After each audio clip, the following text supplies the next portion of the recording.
So good morning. Welcome to the September City Efficiency Leadership Council webinar.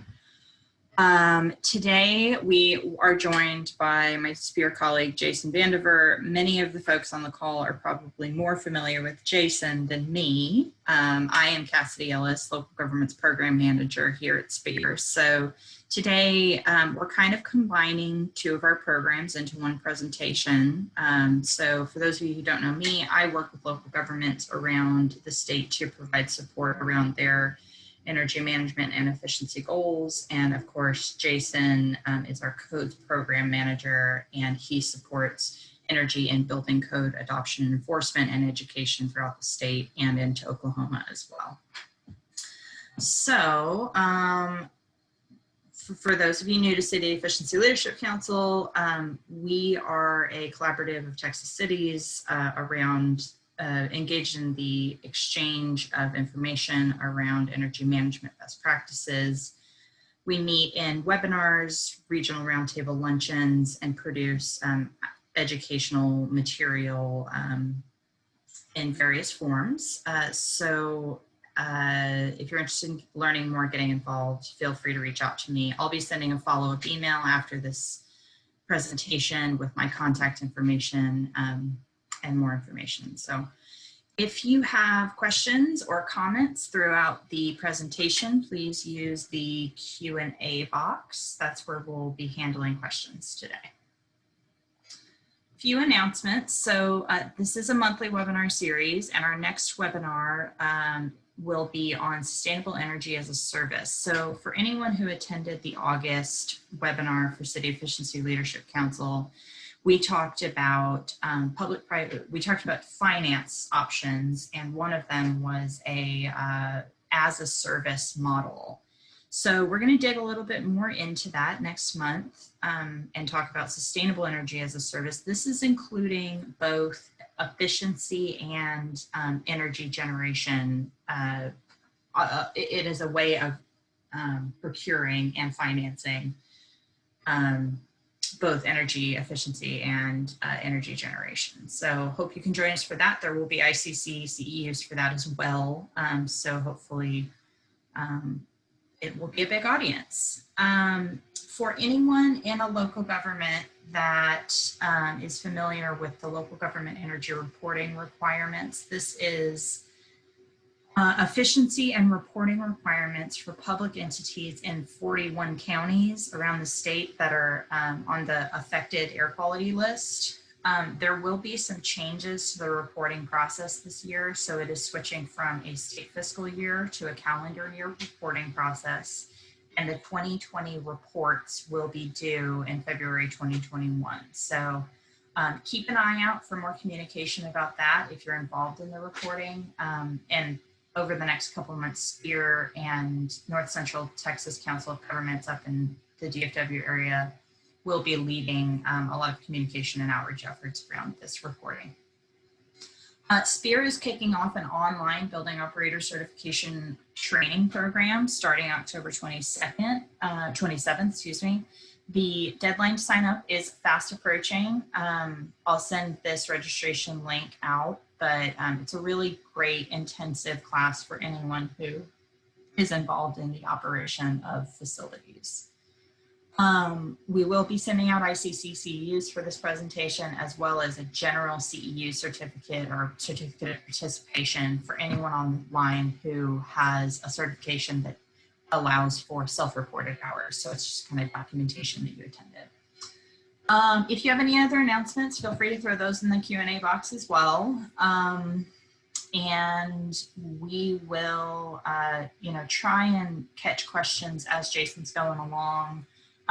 But for the most part, probably handle a lot of the questions towards the end.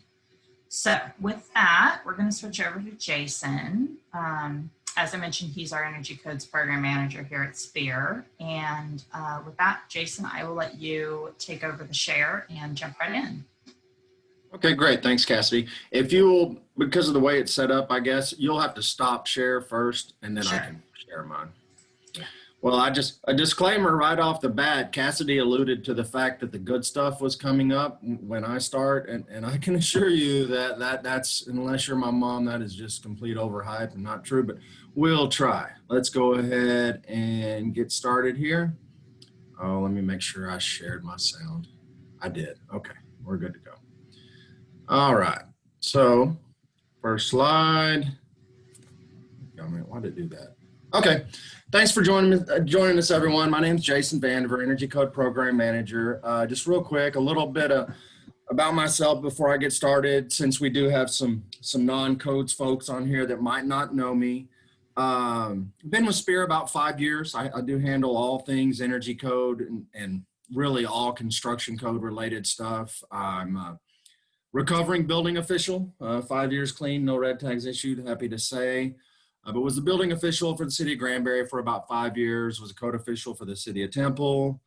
In between those jobs, stay-at-home dad for 3 years. That's the best job you can have. But anyway, and I grew up framing houses. My dad's a carpenter, so I've worn the tool belt and I've written the red tags. And now I joke that I'm a tree-hugging hippie working for an energy efficiency nonprofit. But having served in those 3 roles, it gives me a different perspective than a lot of folks, just because I mean, you can't build a doghouse to code, for example, and you certainly can't build a house 100% to code.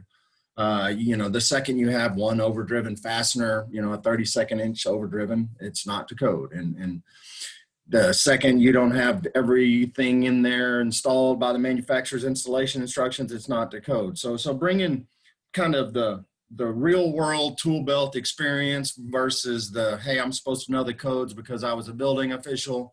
And then now I'm approaching things from an energy efficiency standpoint. But a lot of times folks will approach that from ways that don't really happen and that don't work, that don't translate to reality. So I try to kind of blend those 3 together. So today's presentation, she already told you about SPEER. We cover Texas and Oklahoma. Any way I can help you out, energy code related, the price is right, it's free. Please shoot me an email. I'm happy to help. Any energy code questions whatsoever. And I have started doing field trainings again. So if your building department and inspectors would like field trainings, PowerPoints are great, but in a 2-hour field training, we will cover so much more than all the PowerPoints in the world.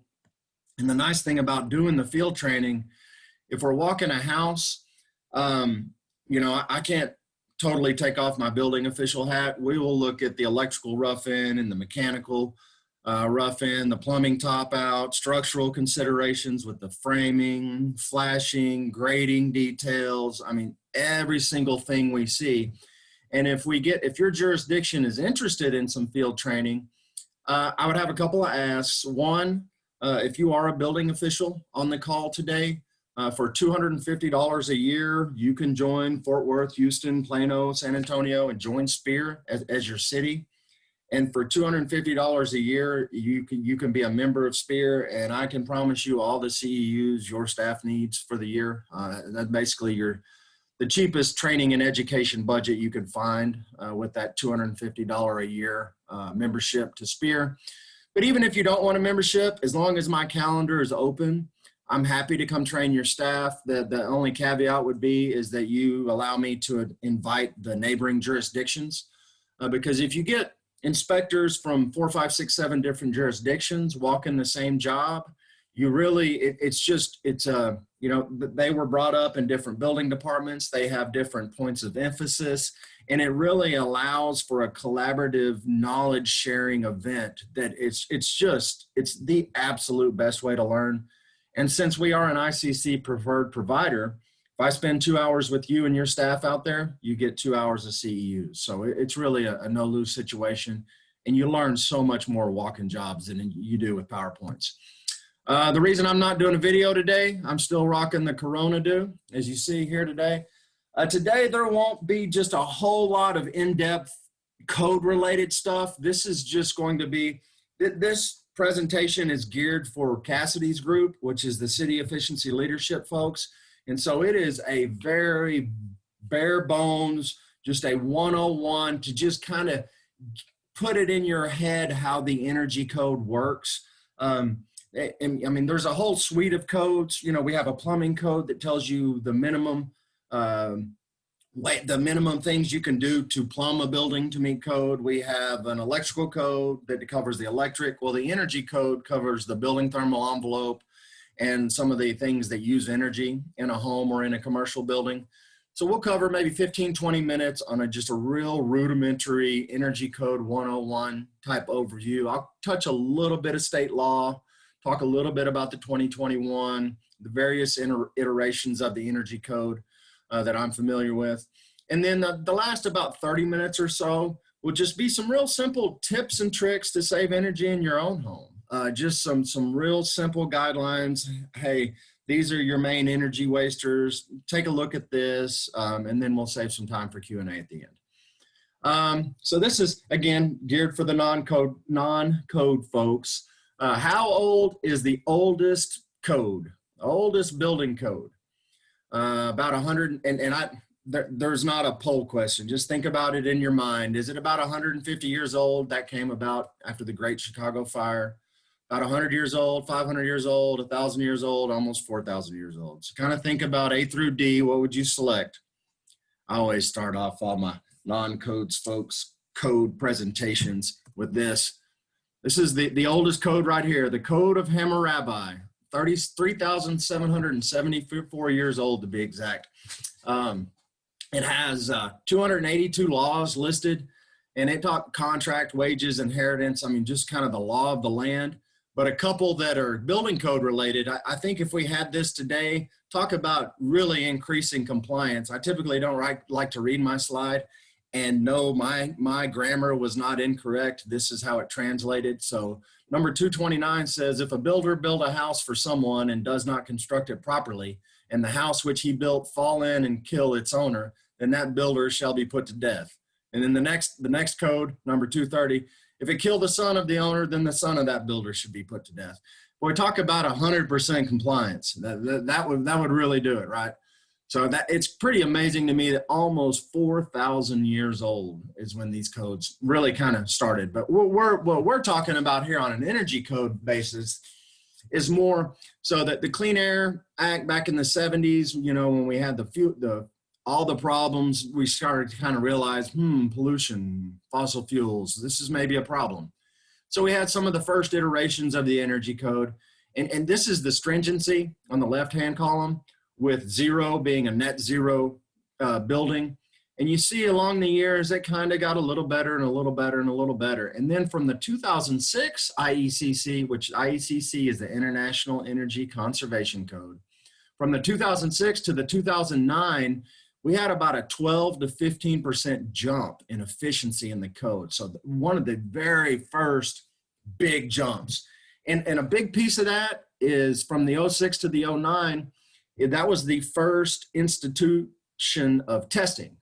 Duct testing became part of the mandatory requirements in the energy code starting in the 2009. So we'd never tested anything to do with a house before. And then now we hook up a fan to the ducts and make sure that all of that high dollar air that we're paying to heat or cool actually is going into the home rather than being lost in the attic or lost in the crawl space. So there was actually a testing component. And then from the 09 to the 2012, there was also another big jump, 12 to 15%. And a big piece of what was driving that is there was a new testing requirement brought in the 2012 code called a blower door test. Those of you that aren't familiar with what a blower door is, it's basically a vinyl frame that fits in your doorway, and you pressurize, you close all the windows, all the other windows and doors, and you pressurize a house. I'll show you a picture of a duct test in a minute. Same basic principle, but rather than pressurizing the ducts to see if they're leaking, a blower door pressurizes or depressurizes the entire house. And you kind of think about it this way is, how many holes do you want in your house? You know, raise your hand if you want a bunch.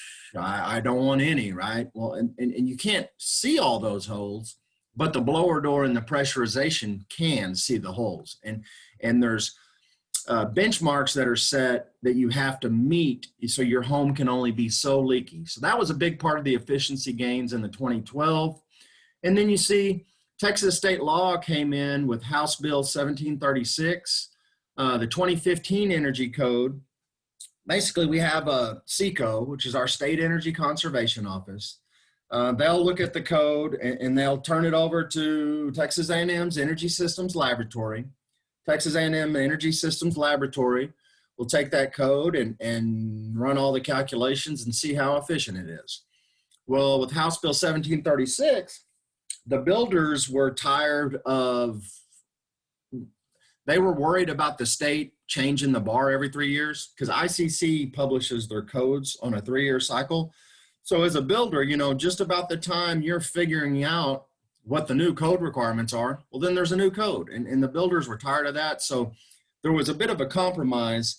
The legislators and the energy efficiency folks and the builders, they made a compromise with House Bill 1736. They said, okay, we'll sign off on this for residential construction, but we do not want SECO to even consider a new code for 6 years.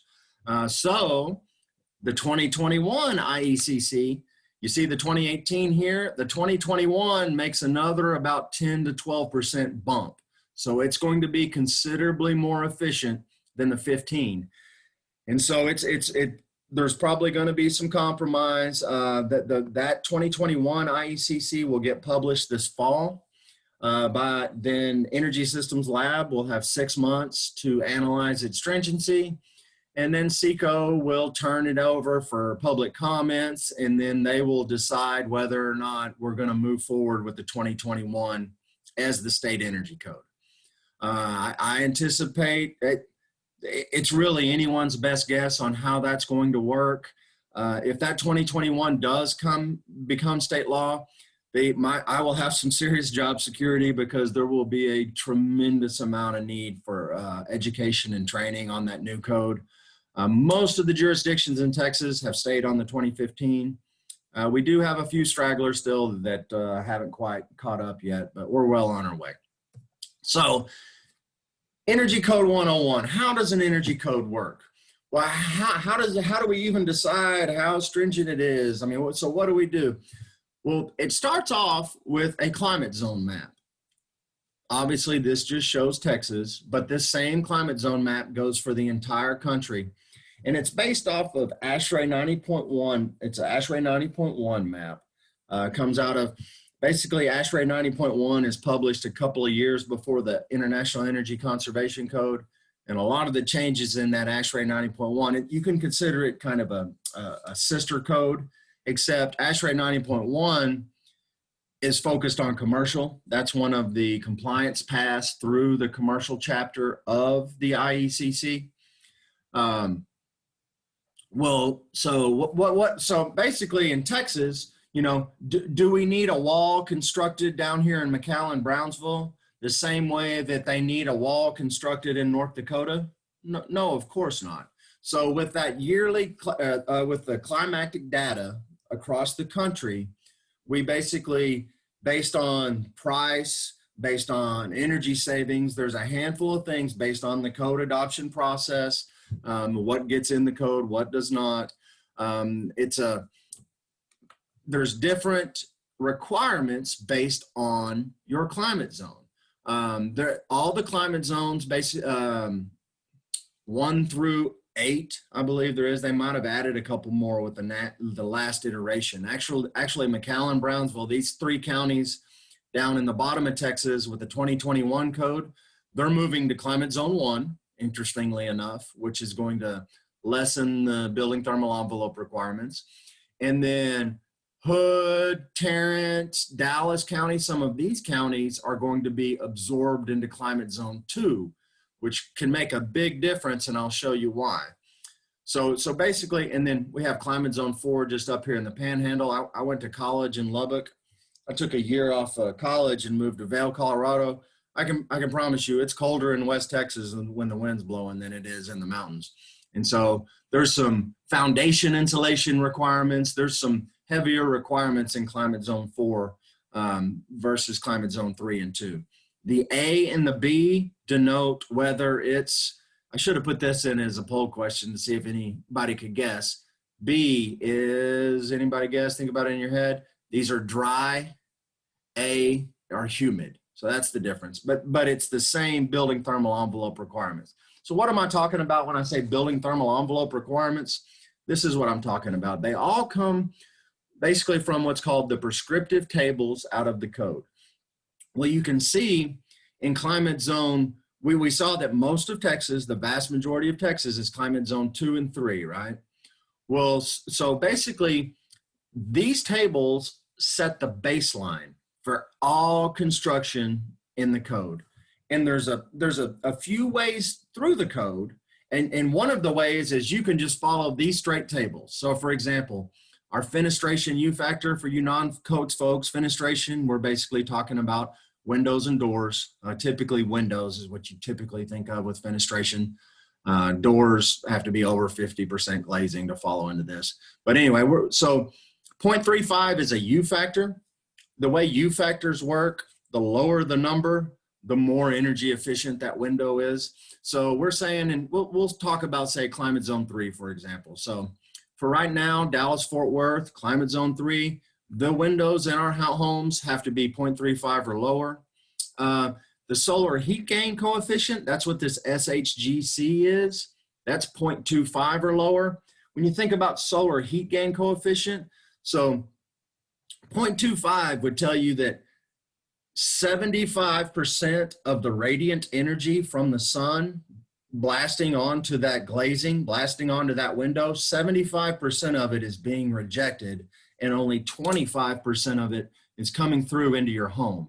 That's what that 0.25 means.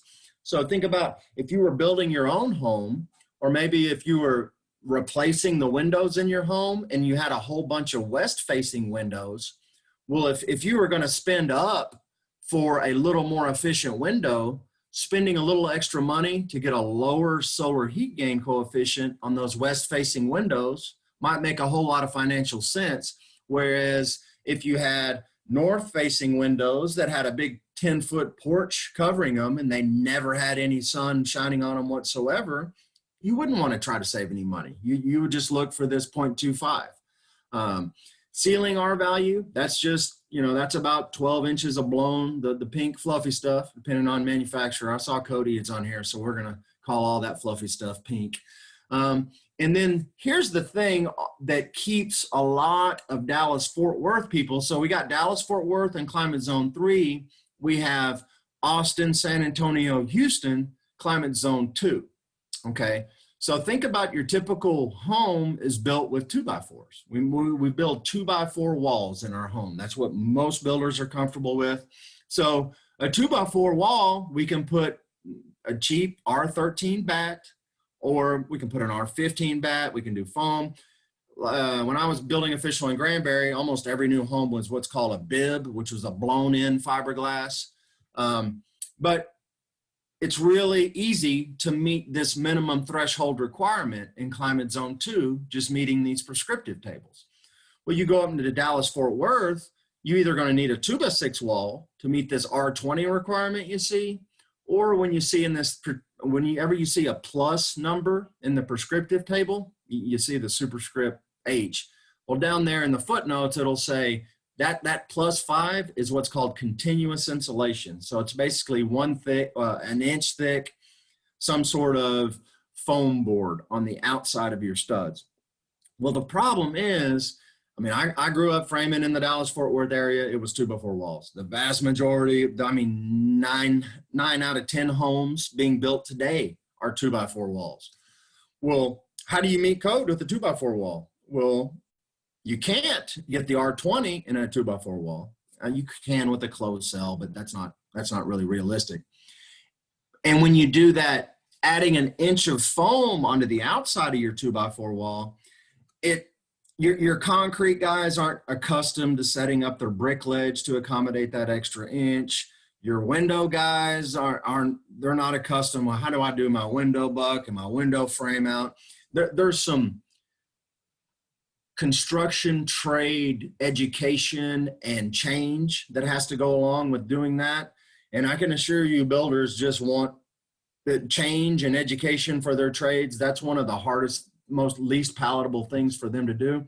So rather than doing a prescriptive table, the vast majority of people in climate zone 2 follow this prescriptive table, or they use what's called res check, which allows some trade-offs, but it's still prescriptive trade-offs. Well, you go to climate zone 3 and you use a different software. You will use REM rate, your ResNet rater will use a REM rate or an Ecotrope software, or Texas A&M Energy Systems Lab has a real friendly to use. It's called IC3. It's their IC3 calculator. And long story short, you enter all the components, how you want to build your house, and the computer will model how you want to build your house, and it'll determine how much energy it'll use and how much that energy will cost. And then it'll model that exact same house with this number in the wall. And as long as you're trading off, as maybe you put a little bit better windows in, maybe you have a little bit more efficient equipment. And then if you go the ERI path, that even more so. So I again, 101 type stuff. The gist of this is just to let you know all of the energy code requirements are based off these prescriptive tables, and there's different paths through the energy code, and some paths allow trade-offs. The straight prescriptive path does not. So better windows, you can take a little less wall. I always put this code slide in, especially if I'm giving presentations to homeowners or non-codes folks, because, you know, when I started with SPEER 5 years ago, most of my job was letting building departments know about House Bill 1736. The 2015 Energy Code is going to be state law starting, you know, September 1st, 2016. You have to adopt and enforce the 2015 Energy Code by state law. And a lot of the builders and a lot of people are all up in arms about, oh, this is going to cost so much more money. And yes, it does cost more money. But if you think about it on a cash flow basis, you know, most of us, how do we buy our homes? Most of us buy our homes on a 30-year mortgage, right? Well, if you look at this, yes, it's going to cost about $2,000 more. This is in climate zone 2. It's about $2,500 more in climate zone 3, but the savings are greater. And so what you're basically looking at is, yes, it's going to cost about, if you add $2,000 to your mortgage, you're going to add about $7.50 to your mortgage payment. That's what this is here. But you're going to save about $17 a month on your utility bill. So raise your hand if you would rather, if you want to put $10 extra a month in your pocket. Of course you do, right? I mean, that's more money you can spend in your community. I think these are really powerful. If you can get city managers and city council folks to understand, you know, a lot of the pushback to better energy codes is, oh, we're going to price all these poor people out of homes. Well, you know, if a poor person's mortgage goes up $8 a month, but they save $20 a month in their utility bill, is that really a more expensive home? Well, of course not. And homes are, I mean, and those additional building thermal envelope improvements last for the duration of the home. I mean, those savings generate positive cash flow month one, and for the whole rest of the time that house is there. And you just saw the prescriptive tables on the code.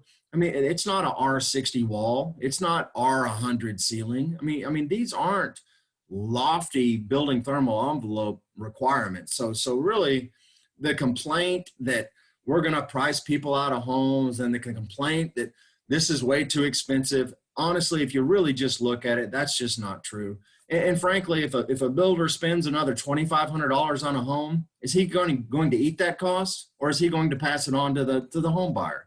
He's probably going to charge an extra $3,500 for the home. I mean, it's probably win-win-win across the board if you really think about it. So why does all that matter? These next couple of slides for text from Texas A&M. So looking at that, basically Texas A&M has been tasked by state legislature for calculating all of these savings for these energy code requirements that are established through state law. Well, and you can look, just you're looking at the big, we'll just look at this big number here. Yes, it does increase costs, but look at the savings, right? And it's a bigger picture of that slide that I just showed you. Yes, it's a little more expensive to do these things, but if all commercial buildings and all homes are built this way, the amount of savings from 2002 to 2015 it's just astronomical. It's just in 2015 alone, the emissions reduction, A&M has to calculate it based on air quality improvements, so emissions reductions. And it's basically equivalent to taking 23,000 cars off the road. That's 2015 alone. Why does that matter? In Texas, I love that. I mean, we are the biggest carbon dioxide emitter, and obviously you can probably look out your window right now and see a new construction development going in. I know they're all around my neighborhood. I mean, I hear nail guns going off all day. The 4 of the 5 fastest growing cities in the whole nation are in Texas. And a lot of this is, you know, down in the Houston, in the port areas, a lot of the industrial stuff as well, but almost twice the CO2 emission of the next state. This is one of my favorites. So this is energy consumption in quads. And I love how it's big, most populous country, big country, and then Texas. I just think that's too cool. So we consume a lot of energy in Texas. So and buildings use about 40% of energy, of the electricity generated is consumed in buildings.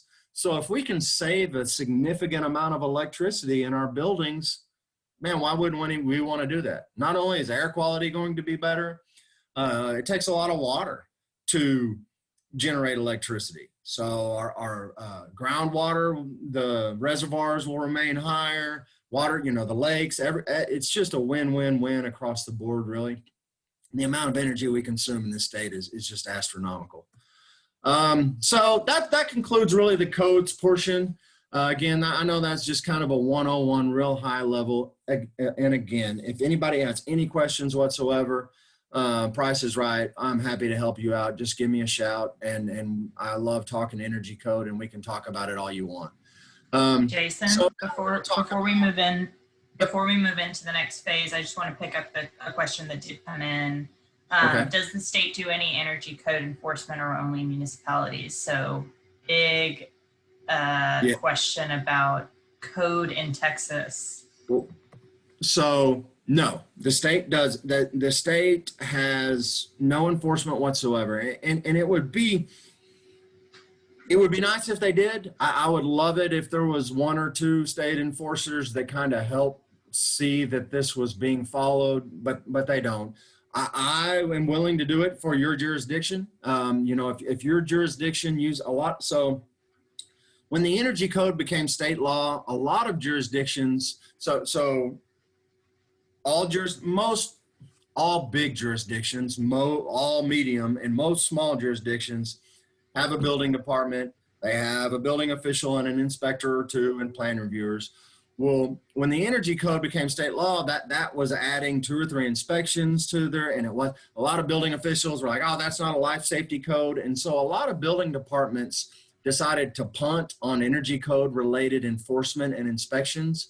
And that's basically created a greatly enlarged a third-party energy inspector worker pool. And so a lot of municipalities have turned that over to third parties, but the state has no they don't do any enforcement of it whatsoever. But if your jurisdiction is using third parties, I would highly encourage you to do some QA, QC work of your jurisdiction. Make sure those third-party guys are doing what they say they're doing, because ultimately, if you're the building official and you're approving those third parties, I mean, it talks about in the chapter 1 of the code about under the administration part, and it talks about approving third parties and how you can do that. Well, Texas state law requires that the people doing the inspections are licensed through IECC so that they're qualified.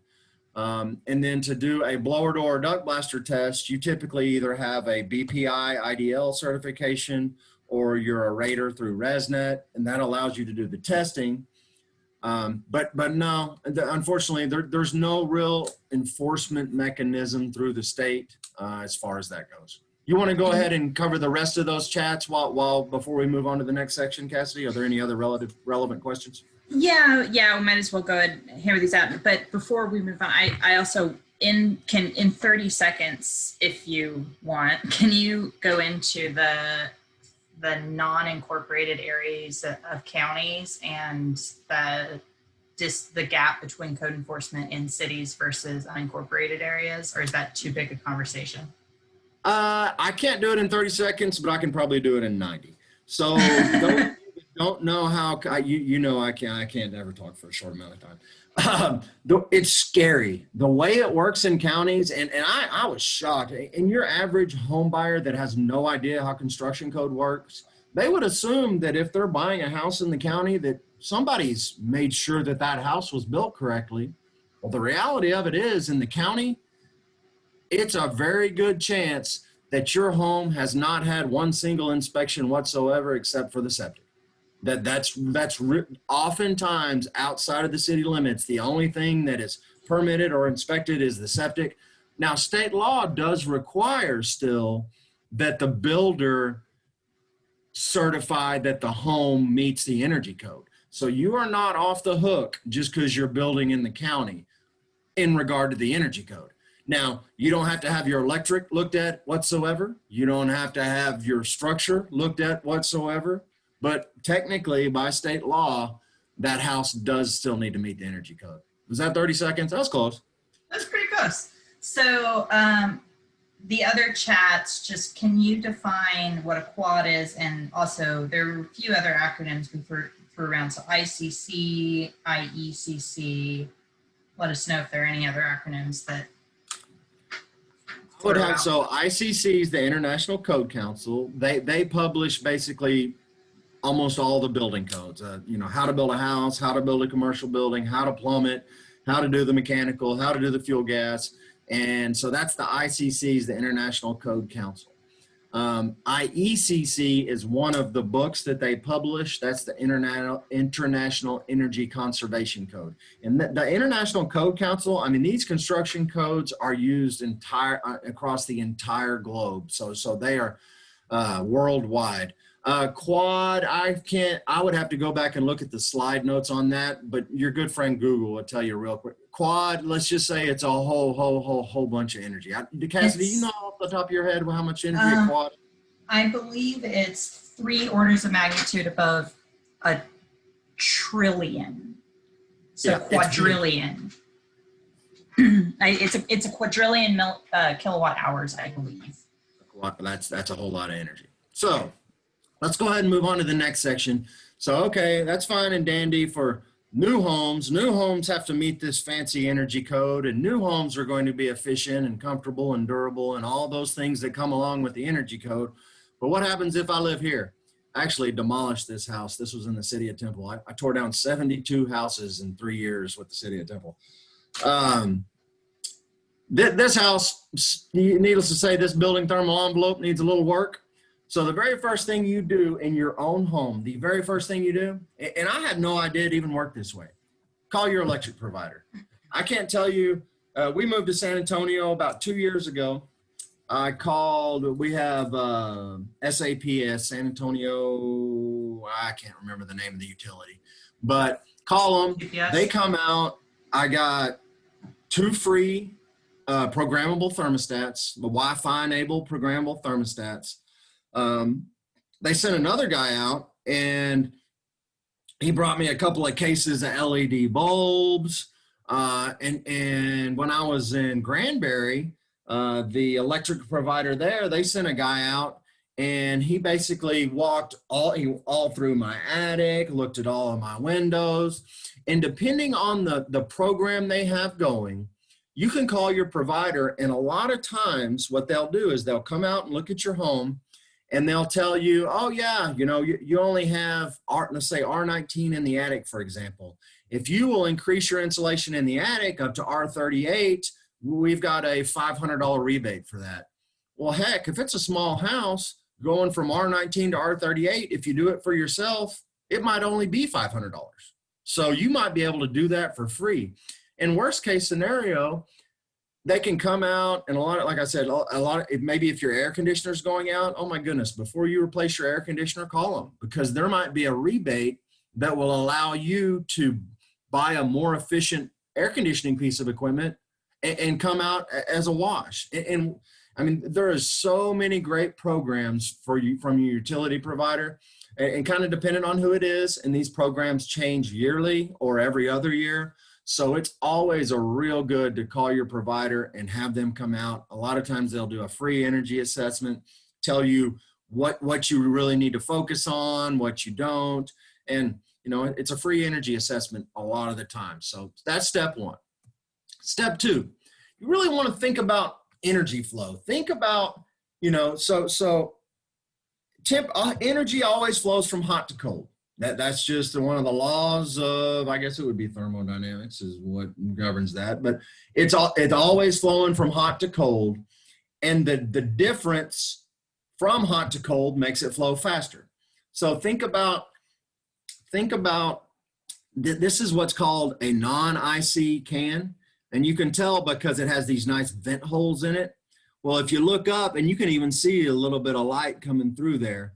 If you have a house built in the 90s, it's almost a certainty that all of your can lights are like this. And if you go up into the attic, you might even have boxes built around them, because non-IC, that means non-insulation contact. So this insulation, this cellulose insulation, is not even supposed to be touching this can, because it gets hot and these vents are to allow that heat to escape. Well, in August, it's 140 degrees in your attic, and we talked about, you know, heat flow wants to move from hot to cold. Well, if it's 70 degrees in your house and 140 degrees in your attic, that 70 degree difference, that's called a delta T. The higher your delta T, the more that hot wants to move. And so if you have 20 can lights and they all have holes like this, and they all just come right through into your living room, it'll make a tremendous difference. You can buy these. I actually took a picture of a box I bought just the other day. They have these LED, so you can kind of kill two birds with one stone. I've got a little 2-minute video. I just want to show you how easy it is to replace these. This will be real quick. Don't worry.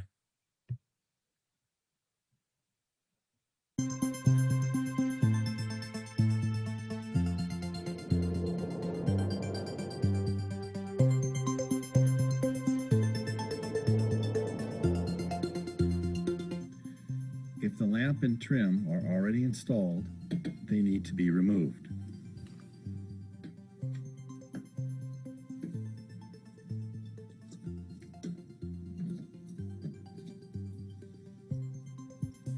Next, slide the lamp holder bracket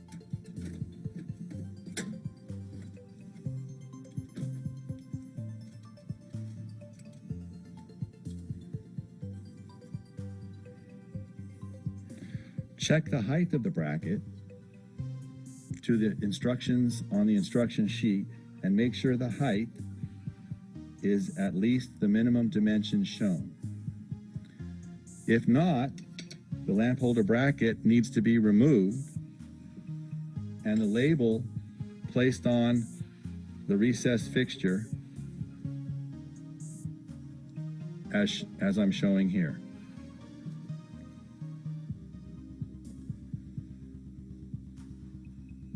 The lamp holder adapter then is installed into the lamp holder.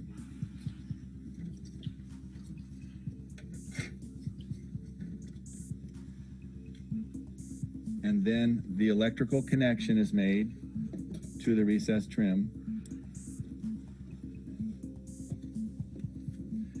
Next, the torsion springs need to be installed into the brackets in the recessed fixture. Note the gasket here. That gasket is going to air seal. So see this? So not only is this can leaking into your attic, but look at this. And while you have this off, it would be a good idea to caulk this. Same way with your HVAC diffusers to get this seal. Your number one energy penalty is through your ceiling in your house leaking back and forth to your attic.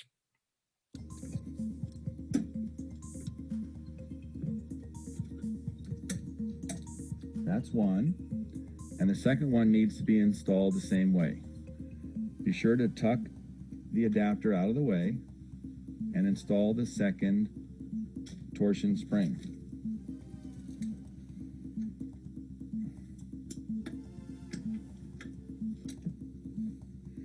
straighten the recessed trim, push it upward, and it will snap into place. If you could turn your computer on, you can do that. It's that easy, right? And think about if you've got 20 of these, the difference that'll make stopping that airflow from your super hot or super cold attic into your home. This is what it looks like with the thermal camera. I mean, especially if you're painting your ceiling or something like that, man, pull all your trims off, seal all that with caulk, swap those out to these LEDs so you don't have that air leak. Tremendous amount. Again, we're thinking about heat flow. How are we going to stop that heat flow?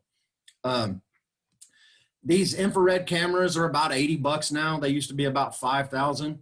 This is an image of a wall here. You can see this is a tub, but you can see the insulator didn't insulate in between these two studs, right? This insulation has settled, so this was probably a blown in blanket insulation that they didn't get the correct density here, so it's settled. But it's all part of your building thermal envelope. Now you're not going to typically retrofit walls unless if you had a really old home, you can drill a hole in the top and in the bottom of each wall cavity and blow it full of insulation. But that's a little more detailed and more intense retrograde. Retrofit, you can see how easy that can light retrofit was. And how much does it even really matter? This is part of a presentation I used to give for NAMA. And if you look at R30 in an attic, and you'll go up in your attic right now. If you've got a house that was built in the 90s, I guarantee you have what's called knee walls up there. If you have knee walls, you probably have bats shoved into the cavities. Most of them have probably fallen out and are laying over on top of your Christmas decorations. But going back after the fact in these knee walls, right? So we talked about delta T and that big temperature difference. Well, your attic is the biggest temperature difference. You can go to Lowe's, Home Depot, or whatever, and get these 4x8 sheets of foam, and you do two things with covering these knee walls with foam. Number one is you hold the bats in place, but then number two, even at just a 1/2 inch foam, you're adding R3 thermal resistance to this wall. You're stopping the thermal bridging through the wood. It's just an absolute no-brainer. And if you're looking at an R30 attic, so R value doesn't work. If you have half of an area R100 and half of an area R0, that entire area does not equal R50. The math doesn't work that way with heat transfer. So for instance, if you have an R30 attic and you just have 4% of gaps, so 4% at R0, that R30 attic will perform in totality like an R13. So really eliminating the gaps, going up in your attic, where do I have gaps? If you have these knee walls, making sure it's filled. And a 1/2 inch sheets of foam are about $7 to $8 right now. Pretty cheap. And this time of year is a great time to be up in an attic doing that work. Certainly way better now than it was. And if you are going to do, say maybe you call your utility provider, they come out and they look at it and they're going to give you money to blow extra, and you're going to take foam and do these knee walls. So here maybe we have an 8-foot ceiling and we've got a 10-foot ceiling. Well, cut your foam an extra foot. That way when you blow extra fiberglass on top, this will act as a dam to hold that full R38 over the top plate and really insulate that. Because remember, those gaps, they don't work. This works a whole lot better. We'll just put it that way. This knee wall here, and with the energy code, these knee walls in the attic are required to have a rigid air barrier on the exterior side. You can see what happens if they don't. With that thermal imaging, it makes a big difference. So that makes a big difference. And I'm gonna speed it up a little bit. I just have 10 minutes left. If you are going to blow more insulation in your attic, I'd recommend it, and it depends on your skill level, how much time you have, everything like that. But if you can move the blown insulation away from the penetrations and seal those penetrations and then put it back and blow more, that really makes a big difference. And then a lot of times attics are underventilated. So making sure you have proper attic ventilations. These are called baffle vents, baffles that allows the air from your soffit vents to communicate with the other vents in your attic. You're supposed to have 1 square foot of opening for every 300 square feet. Shoot me an email if you need any more information on that. If you have some floors, if you have a 2-story, this is the way my house is right now. The energy code didn't used to require that now the manufacturer's installations instructions have always required it, but the energy code didn't used to specify. Now it does. If you have a subfloor like this and your bats are just laying on top of the drywall on the first floor while you're filling this full of blown, and then putting a block at the end of this joist cavity and sealing it will make a tremendous difference. Your attic access, if you have an attic access in conditioned space, man, these are energy hogs. They're bad, bad, bad. Don't stuff a bat underneath it because you're creating a life safety issue when you do that. But what you would want to do is add some weather stripping here. You can build a dam around the opening so you can get the full blown insulation depth around there and it won't fall into your house when you open it. You can pretty cheaply and easily create a little attic tent to cover the attic access opening. This is just that foam board. It cuts with a utility knife. Real easy way to do it. I talked about that duct blaster earlier. This is what it looks like. It's basically a fan that just pressurizes your ducts. When you're up in your attic doing some of these retrofits, take your hand and just run it along these areas where these ducts, this is called a plenum right here coming off your air conditioner. I went up in my attic the other day and one of these cracks, one of these seals in my plenum, it had the seal had totally busted open. I had about a 2-inch gap, 2-inch by 6-inch opening that was just blowing cold air into my 140-degree attic. This gray stuff here is called mastic.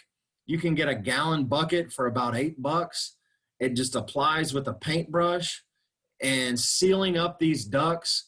A lot of times ducts leak 20, 30, 40%. So 20, 30, 40% of your conditioned air could easily be going into your attic. So sealing that up will make a big difference.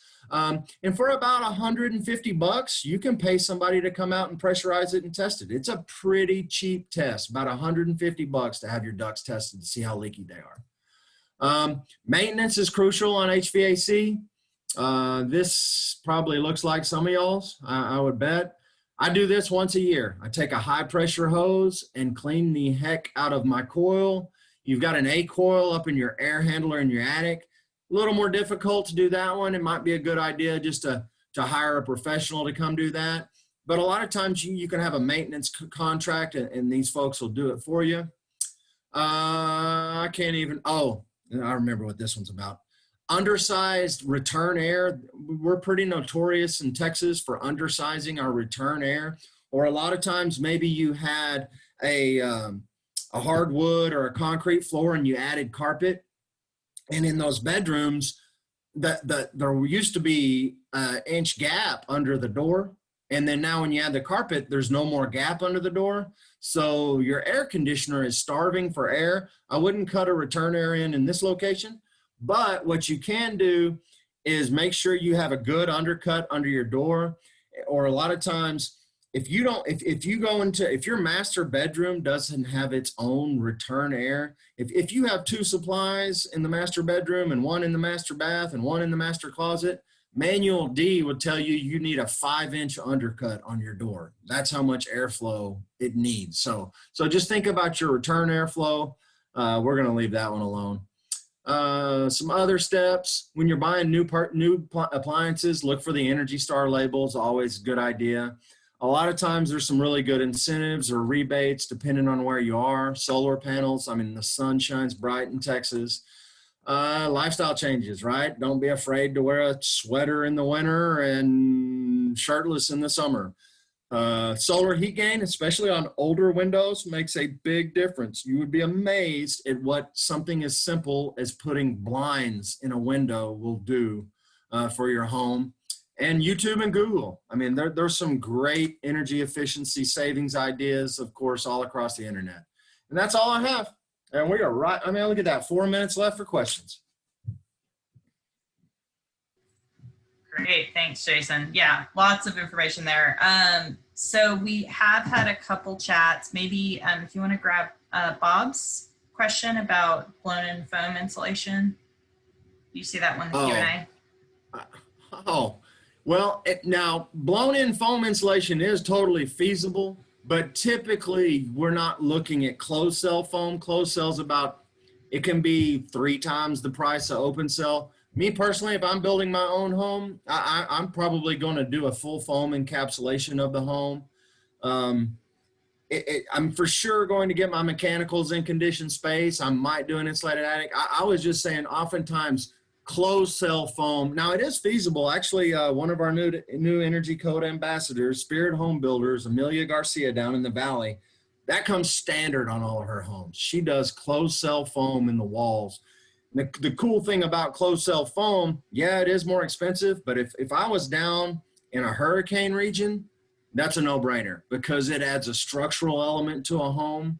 And you can tie, you do 2 inches of closed cell in the wall, and you do 2 inches of closed cell in the ceiling, and you tie that down to the top plate, and you basically increase the structural integrity of that entire home significantly. And then you can fill the cavity with a blown or a variety of options. It's really just typically closed cell foam prices some people out of the market, but these days open cell foam, a lot of times it's almost as cheap as fiberglass when all things are considered. And if you're looking at payback, a lot of times it can pay back pretty quick. It used to be a lot more expensive, but it's a lot more reasonable now.